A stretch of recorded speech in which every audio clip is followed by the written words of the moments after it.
Well, good morning, everybody. It's Friday, November the 14th, and throughout this week, as we've witnessed yet another, just large geomagnetic storm and seen just incredible pictures of the aurora, I wanted to answer a question I got asked in a couple of different spots. I got asked this out west when I was in Salem. I got asked about it again yesterday when I was in Wisconsin, and this morning I'm in St. Louis, and I'm going to be addressing a large group this morning, and we're going to bring this up because it's been a very interesting thing to ask and then answer.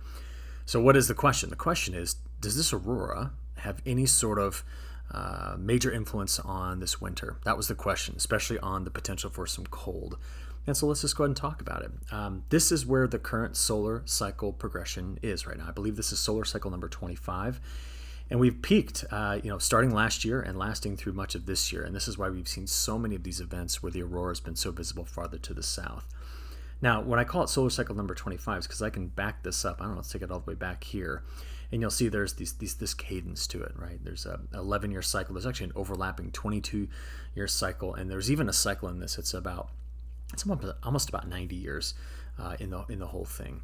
And we always ask questions like, all right, well, we do know, ultimately, that it is the uneven heating of Earth because our planet is round, and it takes in most of the energy from the sun near the equator and tries to exhaust it to the poles. Well, we know that that's what drives weather systems, right?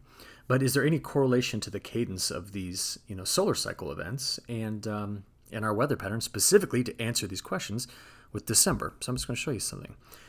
Short answer is no. And this kind of piggybacks on what Matt was talking about yesterday, but I just wanted to show you that when we go back and look historically from 1949 to 2024, right, December to February, and say, does the solar index, which follows that solar cycle, does it have any kind of discernible correlation with the temperature pattern? And just a reminder, when you're looking at correlations, if it's 1, that means if there's a high solar cycle, it'll be warm. If it was -1, that means if there's a high solar cycle, it would be cold, right? And the map is blank. And it's not blank for lack of data. It's blank because the correlation doesn't exist.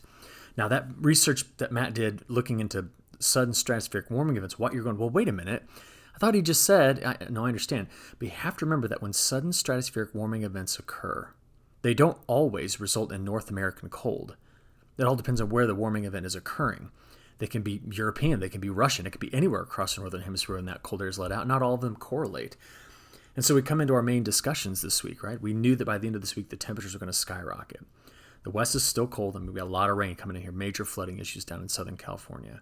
We watched the ridge open in the middle part of the country. We're talking temperatures in the 80s in South Dakota today.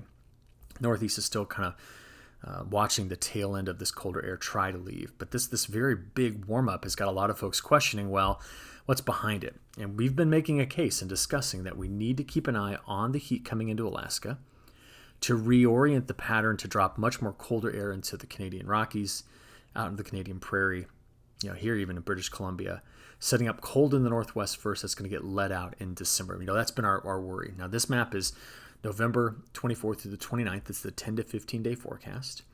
And to kind of bring this back full circle, well, we know that part of what's going on here during this time period is there is a stratospheric polar vortex disruption. It's right here. This is what we're looking at. Now, for those of you that don't, look at this all the time and nerd out about it like we do, you're kind of saying, well, what am I supposed to be seeing here? Well, this is where the polar vortex is currently sitting, okay? And if everything were, let's call it normal, and the polar vortex was strong, especially if we got later into winter, there wouldn't be this. See this big, clockwise spinning, deep upper atmosphere. We're talking stratospheric high. That just it's not there. So that takes the center of this and pulls it right back over to there, and it's just this one big donut sitting on the northern hemisphere. So yeah, our polar vortex is a mess right now. And we have questions about if it's going to stay this way, just loopy and messed up, mainly due more to the QBO. Remember Matt mentioned that, the quasi-biennial oscillation. And we can dig into more of that later, again, as we get into the next couple of weeks here. But the big question is this going to result in some serious cold in December, right? And if you follow any other meteorologist, or if you've just been paying attention to the meteorological world discussion on this, everyone's talking like this. This is maybe how the end of November starts or finishes, and then December just comes in with this roaring outbreak of really cold air. And I hate to do this, but I'm not going to throw cold water on the discussion. I'm going to throw some warm water on the discussion because I want to tell you about a major failure point with this. Now, that our forecast is, we tend to agree with this. We think there's support for getting some Arctic air in place. I think what I'm trying to do here is say that, yep, we see this coming in December. We don't know how many waves it's going to come in, or how long it's going to last. Nobody knows that. But what we do understand is that, yeah, a few things are building up to give us that look. But I'm going to show you what could really mess this up and make us all wrong. And trust me, we're pretty good at being wrong, as you all very well know. The other part of the story is the last 14 days has been extremely dry across major parts of the United States, save pockets of the Northwest and pockets of the Northeast. And a little bit, you remember this was a snow event we talked about, which is all melted, and we watched some good lake effect. But we've been void of any good moisture. Now this map, remember, all of the AHPS maps are a day old. There's a day lag. So you know that we got a ton of precipitation into California yesterday. We're going to talk more about that in a second. But what's important about this is that, let's say we do get really cold in December. And I've mentioned this many times, but let's just talk about it again. If we get really cold in December before breaking away from any of this, especially in the northern tier of the United States where these subsurface soil moisture levels are so low, we have the concern of locking all of this dryness into frozen soil. And I don't want to see that. We actually need to get a very active freeze-thaw cycle to ensure that this doesn't happen. I have some much better news if you're down here, and you saw Matt talk about it yesterday, and I'm gonna hit it again. This is an area that I think is going to see some significant precipitation going forward. But at this particular point, the question is going to be, how much moisture are we talking about putting in there? And the latest models, okay, yes, we're going to hammer in on this flooding event down in California here with the current cutoff that's moving in there. But you're going to notice over the next 10 days, the chance of getting 2 inches of moisture right now, in this little quadrant here, we're at like 50 to 80% chance in this region of getting 2 inches of rain in the next 10 days. So we're going to have to watch that very, very carefully as the pattern evolves. So here's the last big thing we've been talking about all week. Well, not just all week, but for feels like weeks on end. All right, the ocean temperature evolution. There's been a story, okay? We have the negative Indian Ocean dipole. There it is right here, and the warmth there. And watch it reset. We have the building of a La Nina. This is back in August, going into September now. And you're just going to watch these cooler tongues of water continue to emerge as the trade winds stay strong over the top of this. That is, when we talk about La Nina, it's a trade wind story. The ocean temperatures that you see are the result of the trade winds being as strong as they are. But we are expecting the Indian Ocean dipole to collapse. It already started. We were curious what that's going to do overall to the position of those trade winds. And the question is going to be, how are the trade winds going to impact the MJO? It's all one big related system. Yes, we give it 1,000 names, but it's just like, how are the trade winds blowing around where the best convection is on Earth? That's it. That's all we're talking about. And as we made this case, right, look at this again. We're like, oh, look, it's coming out. It's going to zip over here, and it keeps failing. And I've got big questions about that. That's where the warm water, not the cold water, is going to get thrown on this narrative in December. Now, just tuck that away in the back of your heads as I walk through some of this, all right? If we get back to the near term, this is how the last 3 days has shaped up. A major warm-up in the middle part of the country, very, very dry, all the way up to the Canadian prairie. We did see a system that's hit the west pretty hard. There's a cutoff low that's pretty far to the south now. And we've watched more of this lake effect hit parts of the northeast. But these maps, remember, there's always a couple hour lag even in these maps, the MRMS. So they're not quite showing how much moisture is coming here. But, the Sacramento Valley here, and then getting up into the northern Sierra, we have put down quite a bit of rain. And there has been some snow at high elevation. I'm going to wait to see what that snowfall looks like once more the data comes in later on today. But just as we think about this and move this forward, I want to give a quick look at the radar data right now across the United States to see what's coming into California that's not been represented on this map. So if we just have a look, there it is. This is all of the moisture yesterday, last night, and here it is. This is the rounds of rain, strong winds, all coming into Southern California right now. And that's kind of the main game in town across the entirety of the United States as to where we're watching the moisture come through. We have broad areas of flood watches that are out down here, and we still have the winter storm warning in the Sierra and the winter weather advisories north of that. And we're dealing with some very strong winds in parts of the western and high plains, stretching from Nebraska and South Dakota back to parts of Wyoming and Montana as well. But just thinking about the wind field, which is what we're just discussing here, this is what I'm curious about.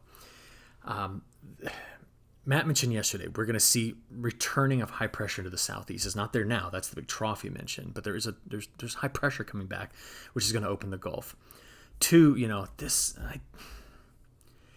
I don't like when we get features that cut off like this. I'd rather see the flow open up into broader waves and move, because I'm always curious where the high pressure, the Pacific high, is going to end up behind this. And we're going to come back to this idea of this Pacific high and its position in just a few minutes as it pertains to the December, January, February forecast. But as we look at this, it's just a question as to where this wave and the ones that are going to kick it forward are going to go, which the next big one is sitting right in through here, just south of the Aleutian Islands. So over the next 15 days, just have a look at this. There's a couple of things I want to know. This is more about that Pacific high. You need to watch with me where this Pacific high is going. If it continues to move toward Alaska, that's very supportive of a major Arctic outbreak.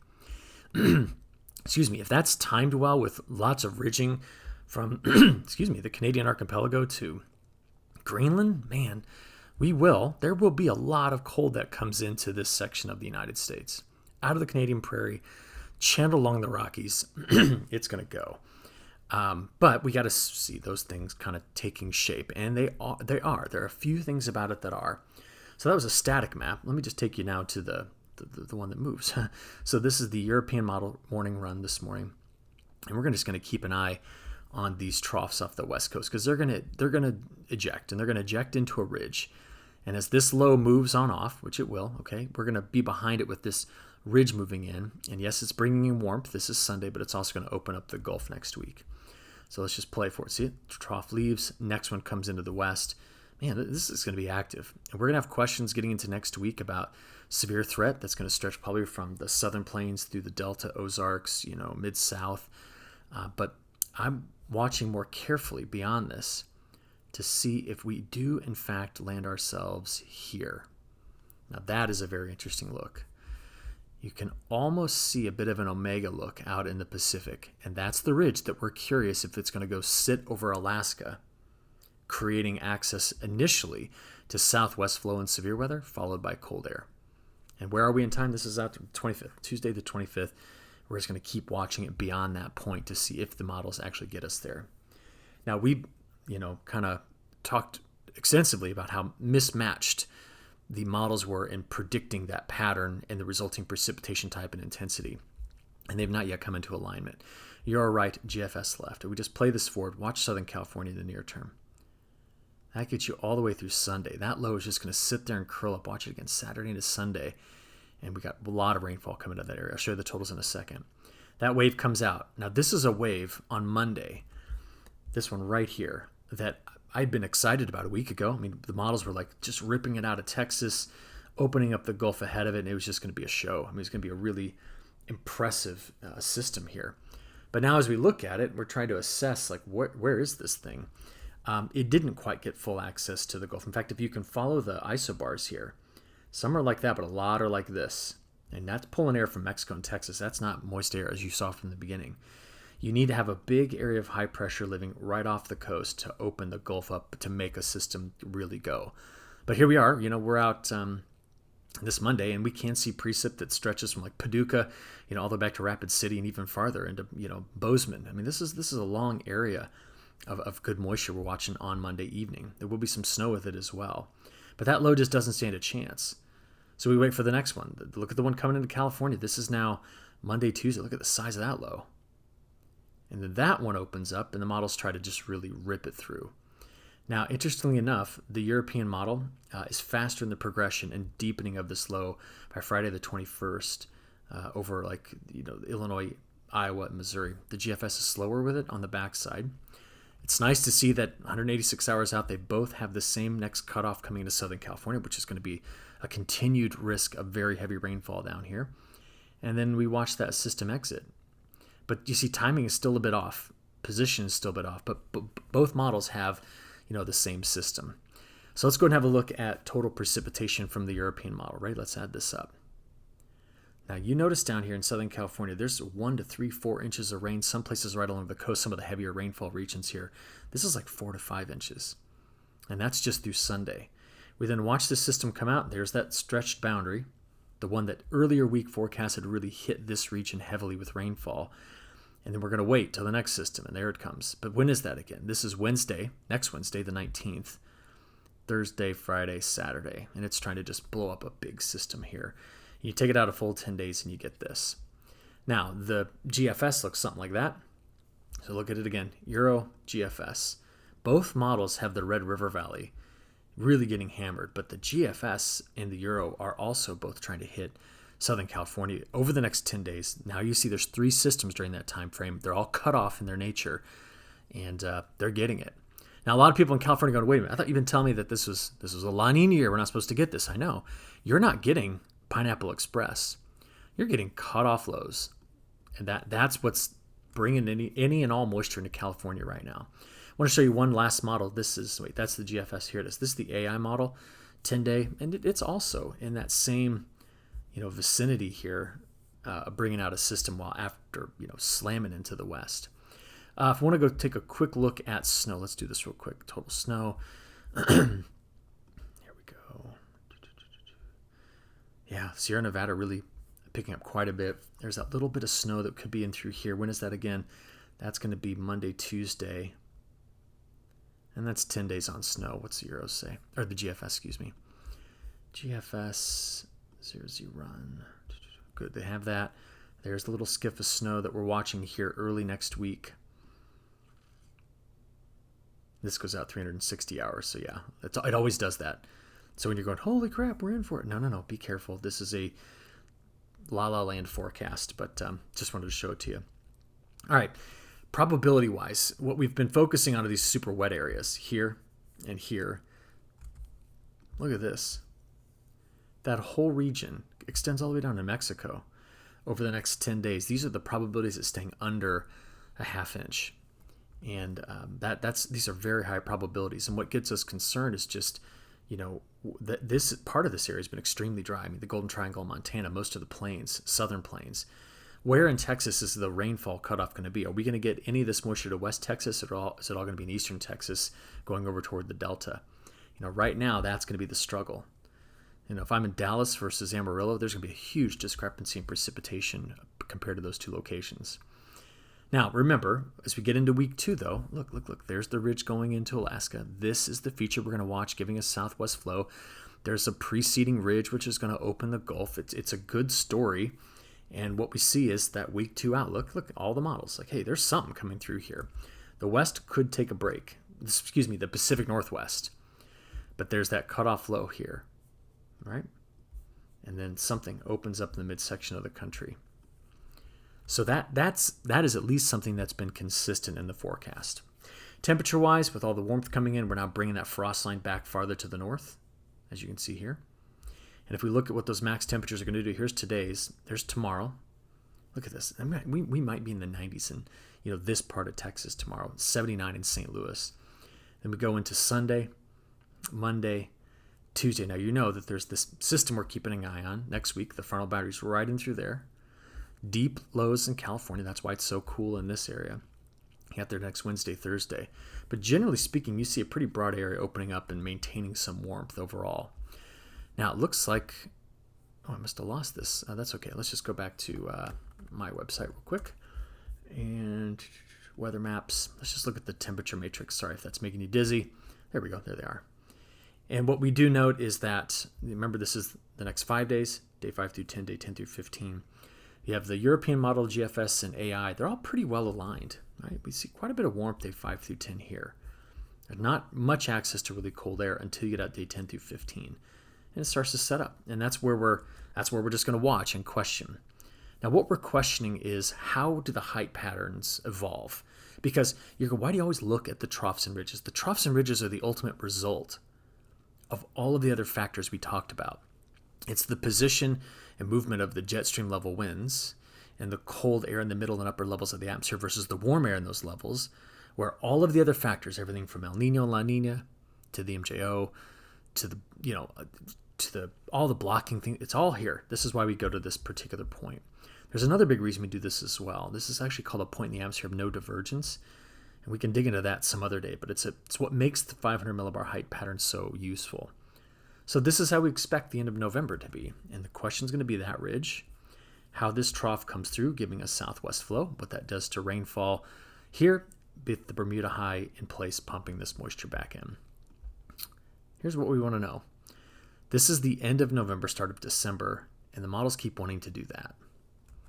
there's this tendency to ridge this whole area and let this just drop into colder conditions, right? We've seen that. And we want to know what the precipitation pattern is going to look like. So let's just go out here and look at a 30-day outlook. Let's just take this out there. We can go all the way to Christmas if you want. And what you're getting out of this is it seems that the atmosphere wants to put a Pacific high pressure cell near the surface here. And it's trying to just redirect all around it. And that's what sets up this whole feature. And if we keep the Gulf open, we have this feature as well. That's what the models are kind of suggesting. And as you know, if I just go over and show you the temperature pattern, excuse me, let's do a 7-day sliding window. This is the beginning of December through the middle of December and toward, all the way out there almost to Christmas. And the atmosphere is just willing in the model to open this whole region up to a lot of cold air. And we're just curious, are we going to get something like this to happen? So here's my story around it. I think it comes down to tropical features now resulting in high latitude blocking. And I am most curious about this. Now, what is that? That is over in phase 2. But this is subsidence in phase 2. If, and this is a big if, as we get to November, which ends here, and this is the start of December, if this slides over and we see more of that subsidence right in through this area, I will shut up at all about the models possibly being wrong and that the cold risk isn't there. And I will just go full on the bandwagon and say, get ready. It is going to be a December that you will not forget. It's going to get cold and stay cold across the whole lower 48, Canadian prairie. Alaska is going to be where you want a vacation. It'll be so warm there. Greenland will be nice. Boy, we're going to unlock this. You say, well, where does that come from? That comes from history. There's your coldest Decembers. Remember, we showed you this. And the subsidence in the atmosphere is right here. Now, where is the model currently forecasting it? There. You see it way down at the bottom of the screen? In other words, not putting this here, but trying to put it there. And you're going, that doesn't seem like much. That's a huge distance difference. And it repositions the high and low pressure cells across the Pacific, which ultimately results in a different temperature pattern. Now, we've shown you this multiple times. I've presented it all week, the last 2 weeks. Right now, we have the competition between the Indian Ocean dipole pushing one direction, and we have the MJO pushing the trade winds and the La Nina pushing the other. And we've been discussing, well, that tends to give us this.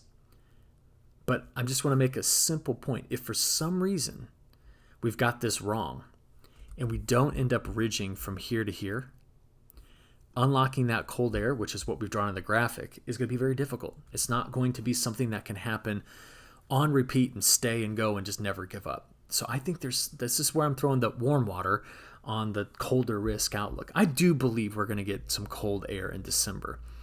But before I start thinking like, oh, this is going to be the new, 2008 to 2009 or 2013 to 14 or 1988 to 89 type setup, I just have to be sure that everything aligns to drop that really cold air into place.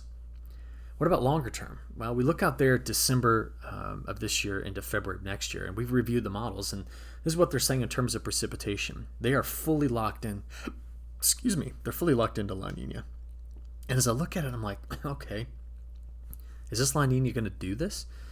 You can watch any weather forecast, and they're gonna look at La Nina and they're gonna give it a big nod. And I don't know. I mean, you look at all of the forecasts, which I have lined up on the ag weather site under more weather. By the way, just come up here, click on the top, click more weather, brings all these maps up, and they're right down here, right after the drought monitor. And what I see is a collapse, peaking now, collapsing soon. And so I got curious about this, and I went digging. If I put together my own list of analog years, and these analog years are years where we were coming out of a multi-year La Nina event and going into El Nino pretty rapidly by late winter, early spring. And what happened in December? So these are the temperature patterns in December. Yeah, there was plenty of cold here. Now, I just want to make a point. You don't see this extending all the way down into this. There's a lot of cold in Canada that just gets let out.